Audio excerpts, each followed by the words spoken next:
నాగవల్లి express రైల్లో అక్రమంగా తరలిస్తున్న 12 కిలోల ఎండు గంజాయిని Kamareddy railway protection force excise అధికారులు కామారెడ్డి రైల్వే స్టేషన్లో పట్టుకున్నారు.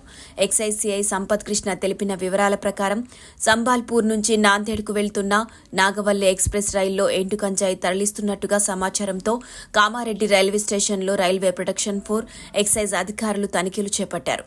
అనుమానాస్పదంగా ఉన్న బ్యాగు తెరిచి చూడగా 12 కిలోల ఎండు గంజాయి ఉన్నట్టు అధికారులు గుర్తించి స్వాధీనం చేసుకున్నారు. దీని విలువ సుమారు 6 లక్షలు ఉంటుందని తెలిపారు. నిందితుల కోసం గాలిస్తున్నట్టు సీఐ తెలిపారు. నిషేధిత మత్తు పదార్థాలు తరలిస్తే ఎన్డీపీఎస్ యాక్టు ప్రకారం కఠిన చర్యలు తీసుకుంటామని సీఐ పేర్కొన్నారు.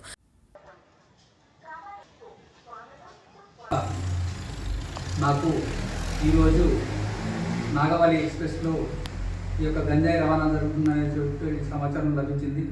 దీంతో మేము ఎస్పీఎఫ్ వాళ్ళతోటి ఆర్పీఎఫ్ వాళ్ళతోటి నేను సంయుక్తంగా దాడులు నిర్వహించి ఈ యొక్క 12 కేజీల గంజాయిని మేము స్వాధీనం చేసుకోవడం జరిగింది. దీనిపై కేసు నమోదు చేసి దర్యాప్తు చేస్తున్నాము.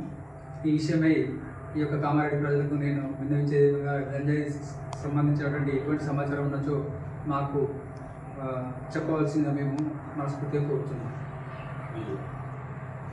దీని యొక్క స్వాధీనం చేసుకున్నటువంటి గంజాయి విలువ సుమారు 6 లక్షల వరకు ఉంటుందని అంచనా వేస్తున్నాం.